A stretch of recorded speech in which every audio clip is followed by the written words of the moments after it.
pessoal! Hoje nós falaremos sobre dois algoritmos utilizados para determinar uma base de um espaço finitamente gerado, sendo que esse espaço é um subconjunto do Rn, tá? Então, comecemos com o algoritmo do espaço linha. Para isso, vamos considerar o 1, o 2 e o R vetores do Rn e W o subespaço gerado por esses vetores, tá? Lembrando que esse subespaço, por definição, quem é? É o conjunto formado por todas as combinações lineares desses vetores aqui, tá? Então, para encontrar uma base desse subespaço, a gente vai fazer o seguinte: vai construir uma matriz em que as linhas dessa matriz vão ser cada um dos vetores dado nessa lista, certo? Primeira linha 1, segunda linha o 2, última linha o R. Depois, a gente vai reduzir essa matriz à forma escada. E para finalizar, a gente vai olhar quem são as linhas não nulas da matriz resultante na forma escada. Então, as linhas não nulas vão representar cada vetor que vai compor uma base para esse subespaço W, tá? A explicação basicamente é o seguinte, né? Como esse conjunto é o conjunto formado por todas as combinações lineares desses vetores, se eu troco um vetor com o outro de posição, eu permaneço ainda dentro desse conjunto, porque a gente sabe que a soma no espaço vetorial é comutativa. Se eu troco um vetor por ele mais um múltiplo de outro, eu ainda estou dentro desse conjunto, porque justamente estou escrevendo um elemento desse conjunto como combinação linear dos elementos desse conjunto. Então, ainda permaneço aqui dentro. Se eu multiplicar algum desses vetores por um escalar não nulo, eu ainda continuo nesse conjunto, porque esse conjunto é o conjunto de todas as combinações lineares desses vetores aqui. Então, basicamente é isso. Então, para determinar uma base de um subespaço finitamente gerado do Rn, a gente constrói uma matriz onde cada linha é um vetor desses que geram espaço, reduz a forma escada, e aí as linhas que forem não nulas vão representar os vetores que vão formar a base desse subespaço, certo? Vejamos um exemplo. Considere W o subespaço gerado por esses três vetores do R4 e vamos determinar uma base desse subespaço finitamente gerado. Então, utilizando o algoritmo do espaço linha, a gente vai construir uma matriz cujas linhas são exatamente esses vetores aqui que geram subespaço. Então, a primeira linha é o vetor 4, 2, 2, 0, segunda linha é o vetor 1, 0, 1, 2 e a terceira linha é o vetor 0, menos 2, 2, 8, tá? Então, vamos reduzir essa matriz à forma escada. Então, o primeiro passo foi trocar a linha 1 por linha 1 mais linha 3. Então, 4 mais 0, 4. 2 mais menos 2, 0. 2 mais 2, 4. 0 mais 8, 8. No passo seguinte, eu troquei a linha 1 por linha 1 menos 4, linha 2. Então, 4 menos 4 vezes 1, 0. 0 menos 4 vezes 0, 0. 4 menos 4 vezes 1, 0. 8 menos 2 vezes 4, 0. Nesse passo, a gente vai fazer o seguinte, vai trocar a linha 1 com a linha 2. Então, a linha 1, que é a linha nula, passa a ser a segunda linha, e a linha 2, que é a linha 1, 0, 1, 2, passa a ser a primeira linha. Depois, vamos trocar a linha 2 com a linha 3 para que a linha nula apareça no finalzinho da matriz, né? Abaixo de todas as linhas não nulas. Então, troquei essa linha 2 com a linha 3, está aqui. E, por fim, multipliquei a linha 2 por menos meio. Então, multiplicando a linha 2 por menos meio, vai aparecer 0, 1, menos 1 e menos 4. Aqui, certo? Então, observe que essa matriz resultante já está na forma escada. Eu tenho aqui os pivôs aparecendo, né?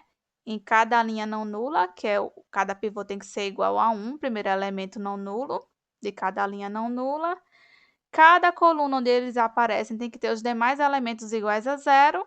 O número de zeros que antecedem cada pivô aumenta com o passar das linhas. E as linhas nulas, se aparecerem, tem que ocorrer abaixo das linhas não nulas. Então, de fato, ela está na forma escada. E aí, para saber quem vai ser a base desse subespaço W, é só pegar as linhas não nulas representando cada um vetor da base. Então, o vetor 1, 0, 1, 2 faz parte da base e o vetor 0, 1, menos 1, menos 4 forma a base do subespaço W, ok? Observe que essa linha aqui que se anulou é como se fosse um dos vetores que a gente trabalhou, que é a combinação linear dos outros, por isso que ele se anulou, tá certo? Ou seja, esse vetor que a gente está excluindo, né, para formar a base de W, é justamente aquele vetor que é LD, tá?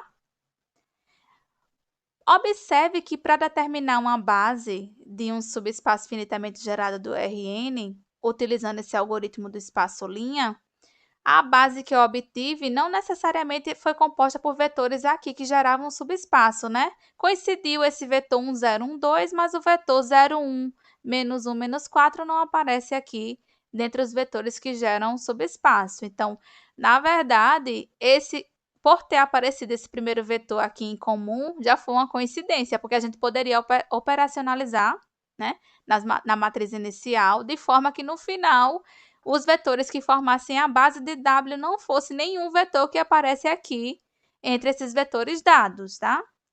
Mas tem um algoritmo que a gente vai ver adiante, que a gente consegue extrair uma base de um subespaço finitamente gerado do Rn, só que essa base é formada por vetores dentre os vetores que geram espaço.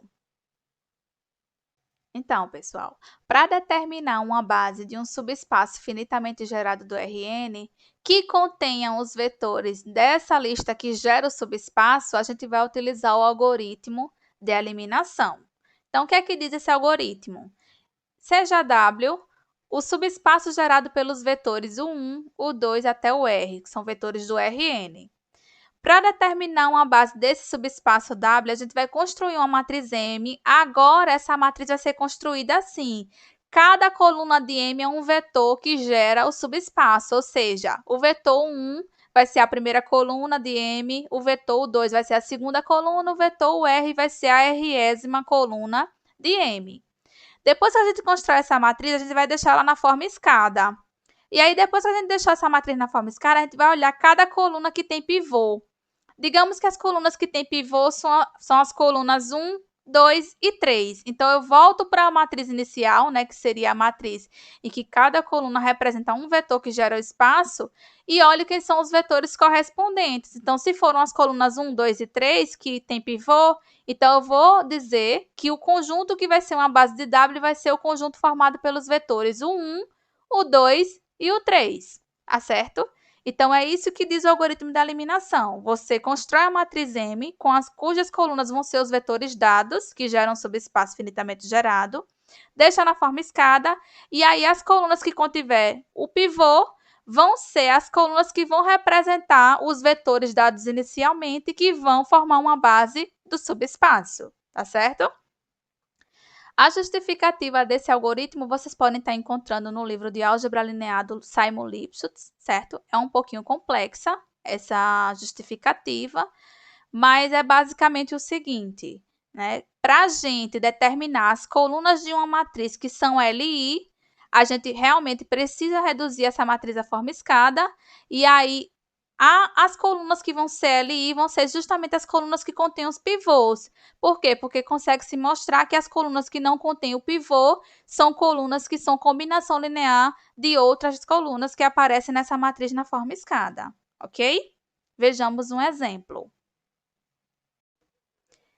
Vou considerar mais uma vez W igual ao mesmo subespaço, né, anteriormente, que é o subespaço gerado por esses três vetores do R4. E agora eu quero extrair uma base de W que seja composta por vetores aqui dessa lista, tá certo? Então, vamos lá.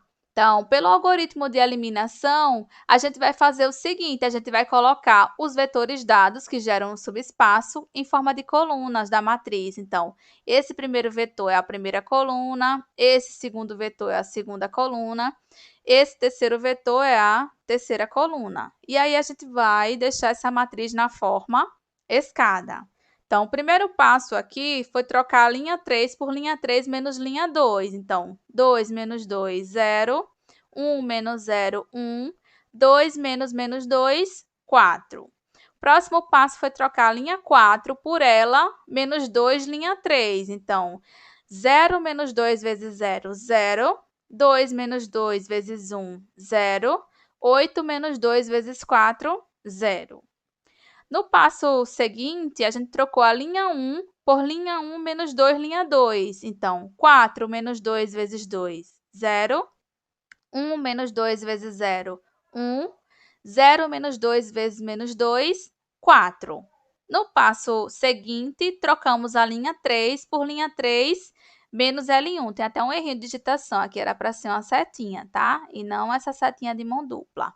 Então, trocar a linha 3 por linha 3 menos linha 1.